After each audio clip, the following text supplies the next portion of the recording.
दोस्तों नमस्कार। Learning by AP sir YouTube channel में स्वागत है।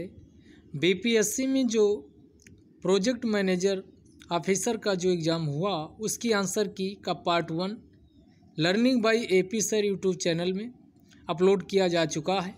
तो जो लोग इस वीडियो को देख रहे हैं वो पिछले वाले वीडियो को भी देख सकते हैं। इसके अलावा भी एक पार्ट और आएगा तो उसमें इकोनॉमिक्स वाले क्वेश्चन डिस्कस करेंगे। पिछले वीडियो में हमने करंट का डिस्कशन किया था। इस वाले वीडियो में रीजनिंग के क्वेश्चन का डिस्कशन करेंगे और ये रीजनिंग के क्वेश्चन आगे आने वाले बीपीएससी या यूपीपीएससी या यूपी ट्रिपल एससी का जो पेड होने जा रहा रीजनिंग के क्वेश्चन जहाँ जहाँ पूछे जाते हैं सबके लिए इम्पॉर्टेंट है। तो सभी लोग इस वीडियो को देख सकते हैं और इससे एक अनुमान हुआ क्वेश्चन को कैसे आसानी से सॉल्व किया जाए उसका भी अंदाज़ा लगा सकते हैं। तो क्वेश्चन इसमें 111 नंबर से शुरू हो रहा, आप अपने पेपर में अपने हिसाब से मिला लीजिएगा। तो इसमें क्वेश्चन पूछ रहा है कि एक कंपास क्षतिग्रस्त हो गया था और इसकी सुई इस तरह मुड़ गई थी कि सूचक जो पूर्व दिखा रहा था अब दक्षिण दिखा रहा। एक व्यक्ति इस कंपास के अनुसार पश्चिम की ओर गया, वह वास्तव में किस दिशा में गया था। अब इसको अगर हम बनाएं तो ये दिशा थी, पूरब में एक व्यक्ति था लेकिन अब वह दक्षिण दिखा रहा, ये इसकी दिशा 90 डिग्री घूम के ये हो गई है। अब आगे पूछ रहा व्यक्ति इस कंपास के अनुसार पश्चिम की ओर गया, यानी अगर ये पूरब में था तो पश्चिम में ये होता, लेकिन इसकी सुई घूम गई तो ये पश्चिम को समझेगा लेकिन ये जाएगा उत्तर दिशा में। तो वास्तव में वह पश्चिम में नहीं गया, किस दिशा में गया? उत्तर में गया। इसका ऑप्शन पहला हो जाएगा क्योंकि उसकी कंपास की सुई घूम चुकी है। अगला क्वेश्चन नंबर इसमें 112 है। क्वेश्चन पूछ रहा है ए का पिता बी है। तो जो ए का पिता है तो ये ऊपर होगा, ब्लड रिलेशन का क्वेश्चन है। ए का पिता बी है तो बी को ऊपर बनाइए और पिता है तो प्लस लगाइए। ए का है तो ए आपका नीचे होगा, ये मेल फीमेल कुछ नहीं पता। सी बी का पिता है, जो सी है वो बी का पिता है तो सी को इसको भी ऊपर बनाइए और इसमें भी प्लस लगाइए। उसके बाद पूछ रहा डी ए की माता है, जो डी है वो ए की माता है तो यहाँ ए आएगा, बी और ए माइनस में आ जाएगा क्योंकि बी और डी हस्बैंड वाइफ हो जाएंगे। आगे पूछ रहा सी का डी से क्या संबंध है। सी का डी से क्या संबंध, यानी इनका संबंध पूछ रहा है। तो जो ये डी है ये फीमेल है, इनके हस्बैंड बी हैं और उनके पिता सी हैं, तो सीधा सा संबंध क्या हो जाएगा? ससुर जी का। तो इसका 112 का आंसर डी हो जाएगा। आगे क्वेश्चन देखते हैं, मज़ेदार क्वेश्चन आया है। अगला ये क्लॉक से आया है कि जब एक क्लॉक 3 घंटे 14 मिनट दिखाती है तो सुइयों के बीच एंगल कितने डिग्री का होगा। तो इसके लगाने के लिए एक ही फार्मूला है, 11/2 m बराबर 30h प्लस माइनस ए। ये सभी पे लागू होता, किसी टाइप का भी क्वेश्चन बनाना हो, चाहे मिनट निकालना हो या घंटा समय निकालना हो या एंगल निकालना हो, तो यहाँ मान रख दीजिए 11/2 और यम की जगह कितना 14 मिनट, तो यम यहाँ ये रखिए बराबर 30 और इंटू और ये 3 रख दीजिए और प्लस माइनस से आपका ए हो जाएगा। 2 से काटिए, 2 सत्ते 14 तो 11 सत्ते 77 बराबर 30 तियाँ 90 बराबर ये 90 प्लस माइनस ए हो जाएगा। अब इसको 77 से 90 घटाओगे तो ये माइनस में आ जाएगा, तो माइनस का कितना 13 आ जाएगा। तो ये माइनस वाला इधर चिन्ह लोगे तो प्लस माइनस यहाँ लिखा हुआ तो माइनस का ए और माइनस से माइनस कट जाएगा तो ए बराबर कितनी आ जाएगा? 13 डिग्री इसका आंसर आ जाएगा। तो इसका सही जवाब क्या होगा? ये सी वाला। आगे क्वेश्चन देखते हैं। हाँ, 114 नंबर क्वेश्चन क्या पूछ रहा, पी क्यू आर एस और टी एक मेज के चारों तरफ बैठते हैं। ये मेज है तो कितने लोग हैं? 2 2 4 5 हैं, तो 1 2 3 4 5 ये बना लिए। मेज के चारों तरफ बैठते हैं। पी आर के बाईं ओर पी अब इधर ही मुँह करके बैठे हैं तो उसी हिसाब से इनकी क्या होगी, डायरेक्शन तय की जाएगी। तो यहाँ ये P हमने फिक्स कर लिया। क्या पूछ रहा, P R के बाईं ओर, R के बाईं ओर, तो R यहाँ हम यहाँ रख लिए, तो R के बाईं ओर कितने स्थान पे, R के बाईं ओर दूसरी सीट पर है। तो R के ये, एक मिनट, इसको एक यहाँ बैठाएंगे तो एक इसको ले आइए इधर, तो यहाँ अब क्लियर हो गया। तो R, हाँ, P R के बाईं ओर दूसरी सीट पर, तो ये दूसरी सीट पे हो गया। आगे पूछ रहा है क्यों R के दाईं ओर दूसरी सीट पर है। जो क्यों है वो R के दाईं ओर दूसरी सीट पे है, तो यहाँ पर हमने क्यों लिख दिया दूसरी सीट।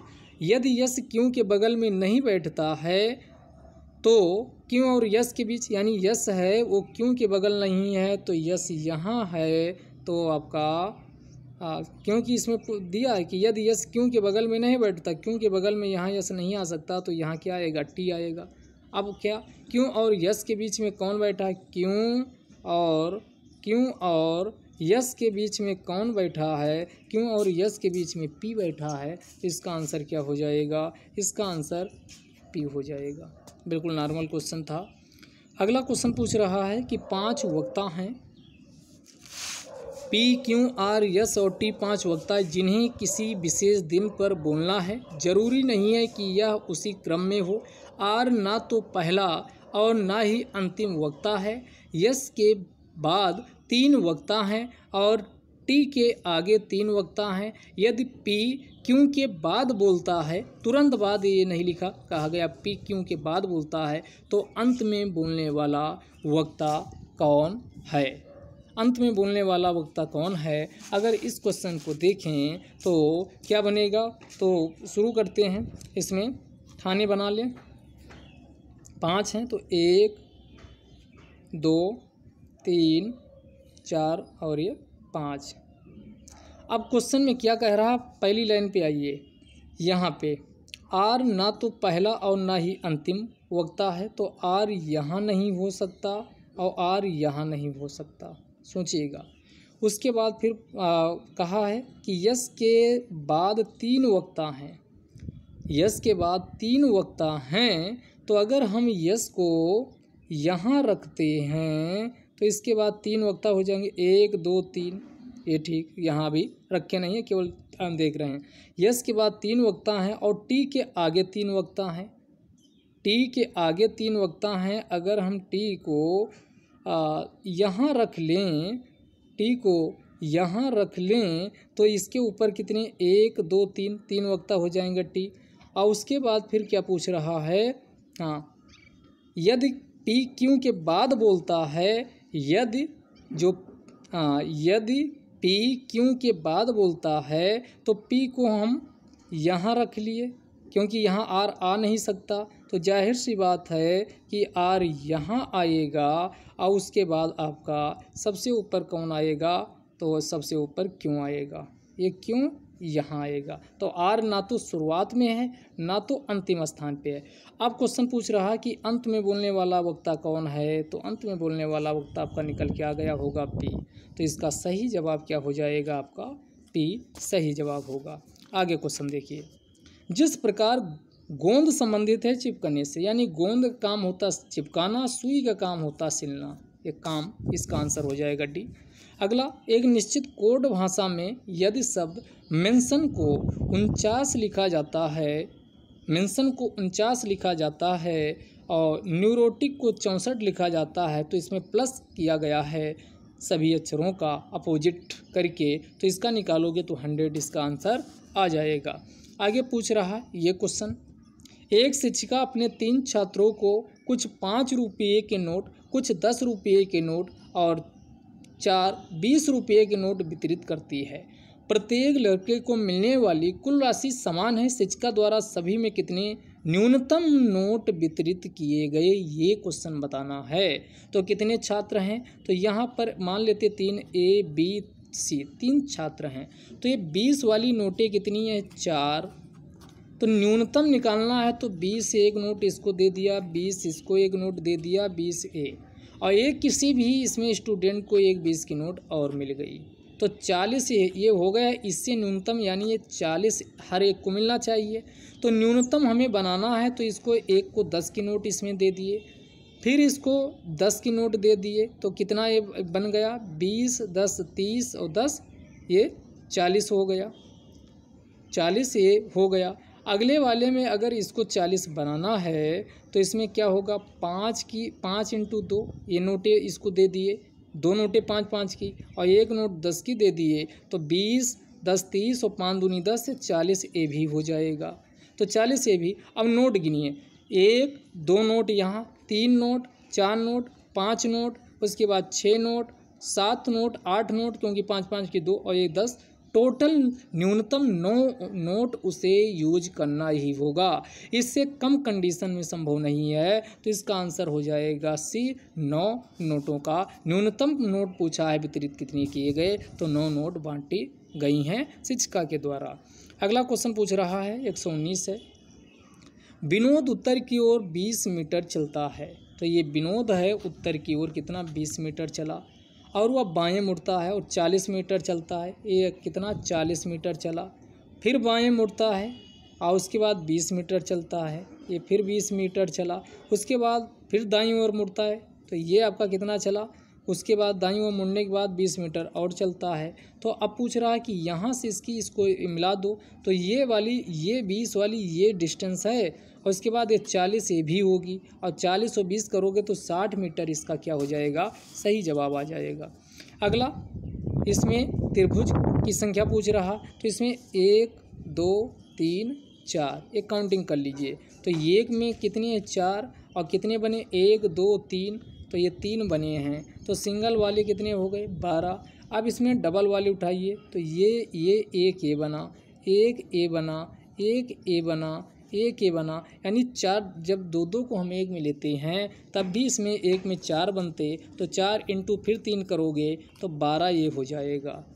ठीक, अब इसमें कितने 12 कितने हो गए, यानी टोटल इधर अभी 24 हो गए। अब हम अगला देखते हैं कि इसमें हम ये वाले उठाते हैं, देखो 3 वाले, एक ए बन रहा है, एक ए बन रहा, एक ए बन रहा, एक ए बन रहा, तो ये 4 और बन रहे हैं, तो उधर हमने 24 निकाला था और 4 और ऐड करोगे तो टोटल इसमें कितने हो जाएंगे 28 त्रिभुज बन रहे हैं। अगला निम्न का तार्किक क्रम में व्यवस्थित कीजिए। तो सबसे पहले क्या होगा, यानी मरीज आएगा, और मरीज के बाद फिर अगला ये चिकित्सक के पास जाएगा और चिकित्सक जांच करेगा, इसको डायग्नोस्टिक बोलते हैं, निदान। और उसके बाद फिर क्या होगा, उसके बाद इसका उपचार होगा, अंत में पैसा बिल जमा करेगा, तो इसका आंसर हो जाएगा सी। अगला क्वेश्चन पूछ रहा, एक कक्षा में 72 छात्र केवल चाय पीते हैं, तो ये आपका 2 गोला बना लीजिए। 50% छात्र काफ़ी पीते हैं, तो 50% छात्र ये हैं जो काफ़ी पीते हैं, यहाँ लिख लिए काफ़ी और इधर ये लिख लिए चाय। 25% छात्र चाय और काफ़ी ये 25% दोनों पीते हैं, तथा 5% छात्र 5% बाहर वाला गोला है जो ना तो चाय पीते हैं ना काफ़ी पीते हैं। अब पूछ रहा है कितने छात्र केवल चाय और केवल काफ़ी वाले पीते हैं, तो ये 100 टोटल है, 5 निकाल दोगे तो अंदर वाला ये 95% बचेगा। अब देखिए अगर केवल का हम निकालें तो यहाँ 50 से ये 25 घटाओगे, 25% केवल काफ़ी वाले, क्योंकि ये काफ़ी वाला ये पूरा का पूरा ये पूरा का पूरा गोला ये है, तो ये काफ़ी का है। लेकिन 25% दोनों पीते हैं, तो दोनों वाला निकाल देंगे तो ये केवल काफ़ी वाला 25% बचेगा। अब यहाँ 95% से अगर हम 25 + 25 यानी 50% निकाल दें तो 45% ये ऐसे आ जाएंगे जो क्या पीते हैं, 45% केवल चाय पीते हैं। 45% क्या पीते हैं, ये 45%, क्योंकि ये वाला घटा दिए तो ये क्या पीते हैं, चाय, केवल चाय पीते हैं। अब यहाँ से आप निकालिए जो केवल चाय ये 45% दिया है, ये केवल ये 72 के दिया है।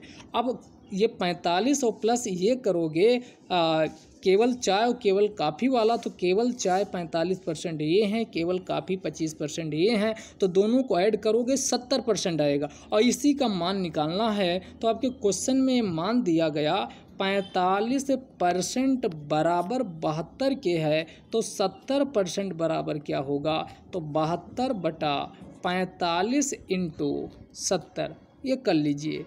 तो इसको काटोगे तो ये काट दीजिए, 9 पचे 45, 9 से इसको काटिए, 9 अट्ठे 72, और इसके बाद 5 से काटिए तो 5, और ये आपका 14, या 14 अट्ठी 112।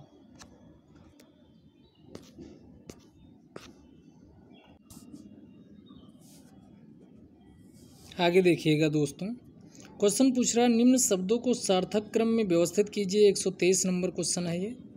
तो सबसे पहले आपको पता है मानसून बनता है, 2 से शुरू कर लीजिए, अन्य किसी में है नहीं, तो सीधे आंसर क्या हो जाएगा, सी आंसर हो जाएगा। अगला क्वेश्चन पूछा है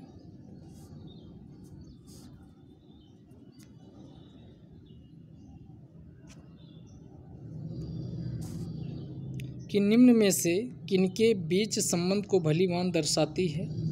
तो यहाँ पर विषम संख्याएं, अभाज्य संख्याएं, सभी अभाज्य संख्याएं विषम संख्याएं होती हैं, सभी अभाज्य संख्याएं विषम